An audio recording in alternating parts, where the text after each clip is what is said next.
Mencari ilmu, long life education, dari lahir dalam ayunan bayi hingga ke liang lahat, itu cerita tentang belajar. Idealnya begitu ya.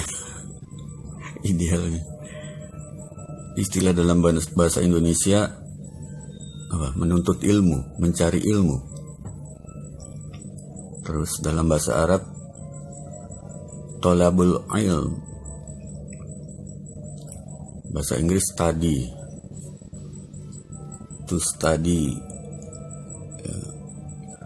Semuanya itu mempunyai nuansa aktif. Nuansa aktif yaitu tidak sekedar menerima input dari luar terus inggih. Itu indoktrinasi namanya itu, kalau ada input dari luar masuk kemudian langsung dianggap sebagai pengetahuan ori. What if kalau itu pengetahuan KW? Mana tahu kan kalau nggak di-review lagi. Nah, justru dalam bahasa Inggris tadi itu mempunyai nuansa bahwa kita mengulang pelajaran apa yang udah masuk dalam benak kita, input-input dari luar itu kita review lagi. Seperti mau ujian kan belajar lagi yang udah diberikan pengetahuannya oleh dosen, oleh guru, kita ulang lagi, kita pelajari lagi dalam rangka ujian. Cuman bedanya ini bukan dalam konteks taklid ya. Kalau yang tadi itu kan taklid, sekolah itu taklid, nggak dikritisi lagi. Kalau study itu direview untuk menerapkan pelajaran itu. Dalam konteks menerapkan pelajaran kan mau nggak mau harus diperhatikan betul-betul kok. Pelajaran itu apakah sudah betul, sudah logis. Nah itu direview itu. Karena nggak main-main, akan diterapkan baik untuk diri maupun untuk ke orang lain gitu kan. Study itu aktif itu. Tolabul ilm itu ya mengejar ya, to seek bahasa Inggrisnya, atau to pursue, mengejar, mencari, mengejar, itu aktif semua itu. Tolabul ilm. Jadi tidak ada istilah duduk manis terus nerima pelajaran, diterima, selesai. Ini pintu untuk penjajahan nih kalau begini caranya. Karena kita nggak tahu ini yang kita terima ini udah sahih belum ini. Maka perlu di review. Dan yang paling ekstrim kayaknya bahasa Indonesia, menuntut ilmu. Ya. Menuntut itu kan ada unsur perang itu. Artinya kalau ada salah itu digugat, ada input-input yang kagak masuk akal digugat, dituntut gitu, dikejar dengan cara yang lebih intens, itulah yang disebut menuntut. Artinya ilmu itu keras, cadasnya, dunia ilmu ini cadas, nggak bisa sebagaimana dikatakan oleh Imam Ali alaihi salam, ilmu tidak bisa didapat dengan santai-santai, dengan leha-leha.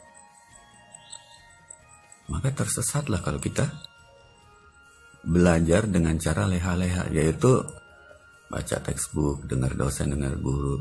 Itu leha-leha banget itu. Padahal harus dengan berjibaku itu kalau mencari ilmu. Ya, dalam studi itu juga termaktub pengertian dia diligent gitu, memperlakukan ilmu dengan rajin, dengan tekun. Itu baru disebut studi. Bukan sekedar dihafal, diterima begitu saja. Yang berlaku di sekolah-sekolah ya itu kan, menerima begitu saja selesai. Pantesan kita dijajah terus. Karena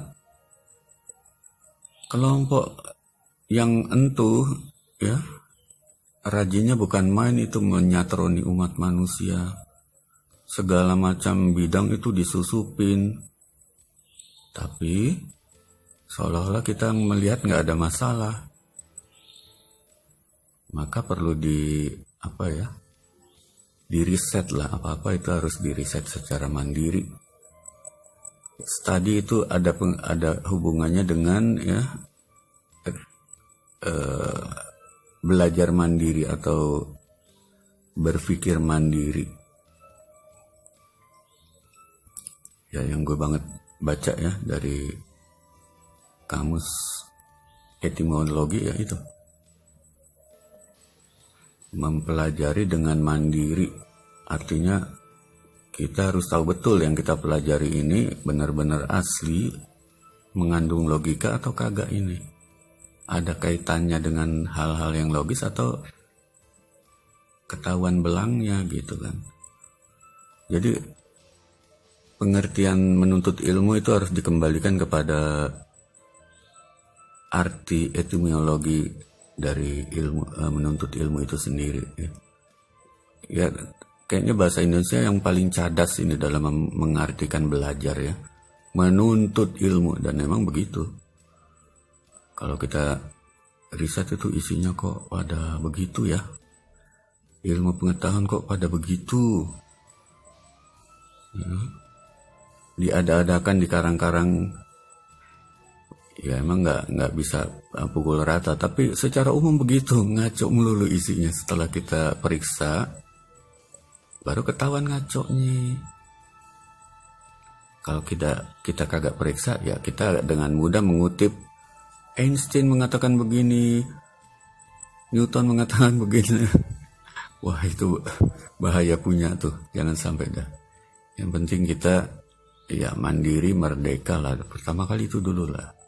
Try this at home.